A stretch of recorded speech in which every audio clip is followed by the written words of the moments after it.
Good afternoon, class. Today we'll be discussing mensuration 2 continuation, but addition and subtraction of volumes, a subtopic under it. Addition and subtraction of volumes. We start with composite solis. Composite solis are solis formed by joining some basic solis together. Solis formed by joining some basic solis together. For example, take a look at this solid. This is a composite solid consisting of a cylinder and a cone. Here's another one consisting of a cube and a square-based pyramid. If you want to get the volume of each of them, for example, if I want to get the volume of this, I will calculate the volume of the cylinder and add it to that of the cone. Similarly, if I want the volume of this composite solid, I will calculate the volume of the cube and add it to that of the square-based pyramid.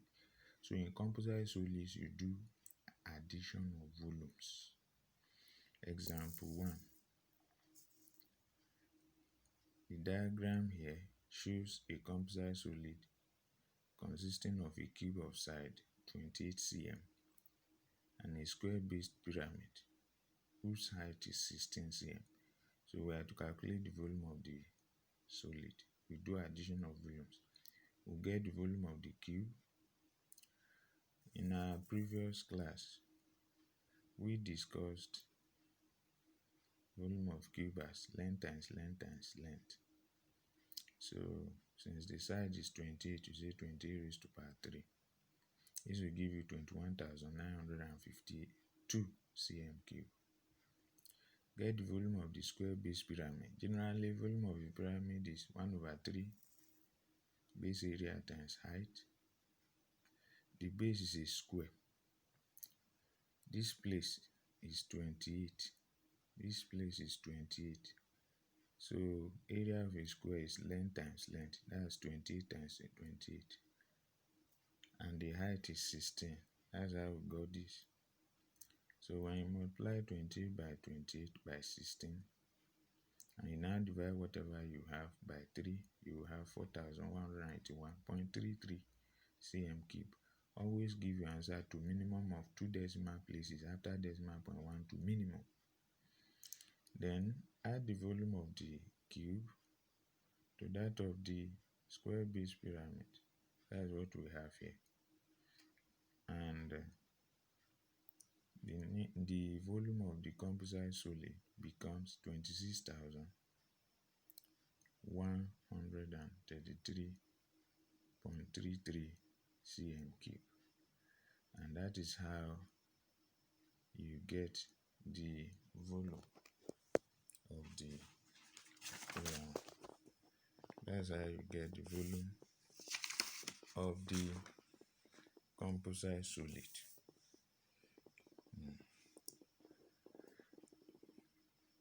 Another set of solids we'll be talking about will be hollow solids. Hollow solids are solids such as boxes, pipes that have space inside them, like this. This is a box with a space inside.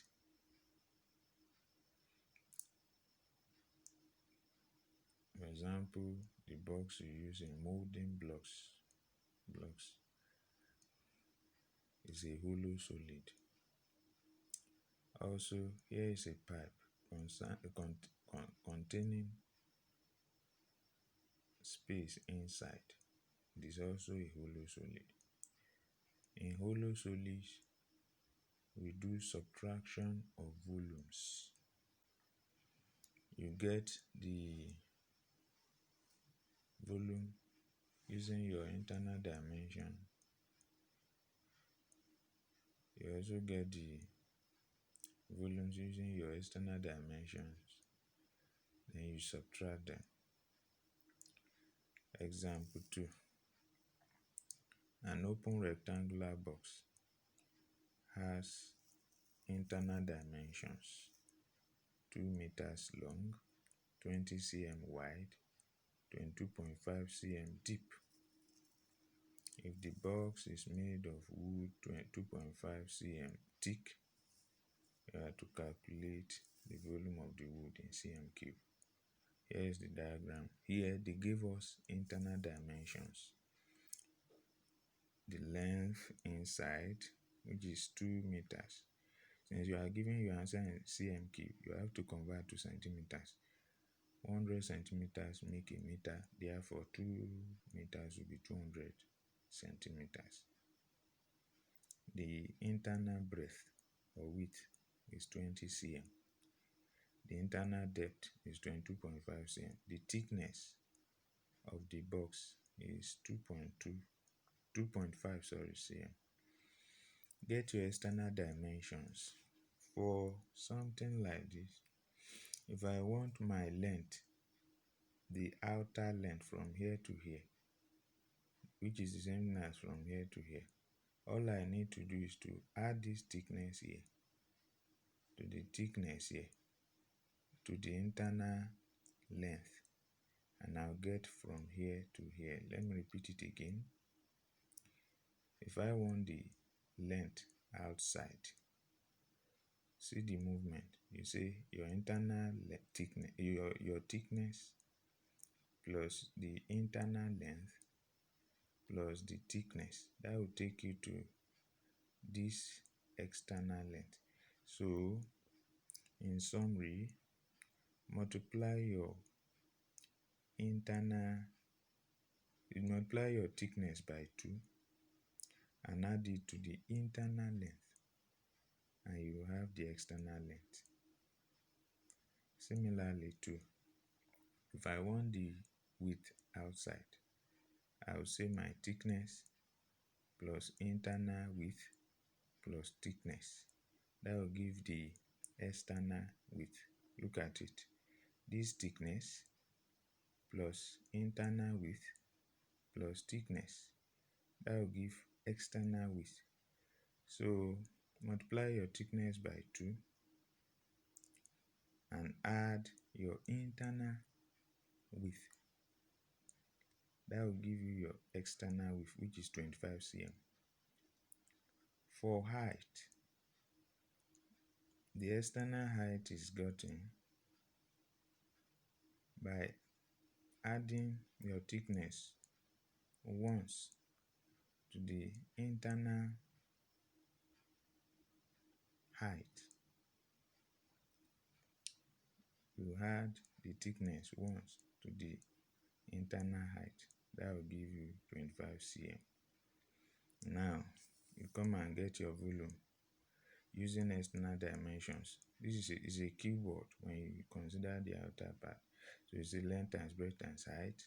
Your length 205 times 25 times 25, and that will give you 128,125 cm cube. Using your internal dimensions, you have your volume is also equal BH to be 200 times 20 times 22.5, which will give you 90,000 cm cube. Then you subtract the volumes, the bigger one minus the smaller one. No minus, no negative answer here. And you have 38,125 cm cube. If it is a pipe and you are given, let's say, the internal radius, the external radius will be gotten by adding your thickness to the internal radius, and that will give you the external radius. This is what I'm saying.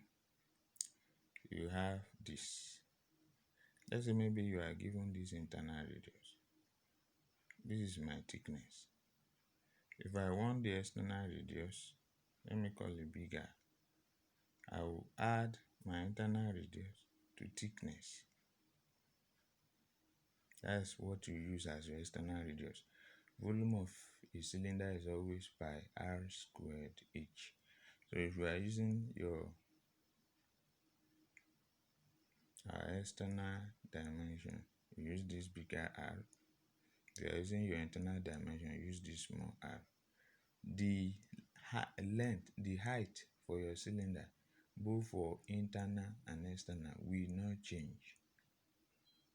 But if it is a box like this, if you are given the internal height, you add it to thickness once to get your external height, while you add the thickness 2 times to the internal width or to the external to the internal length to have your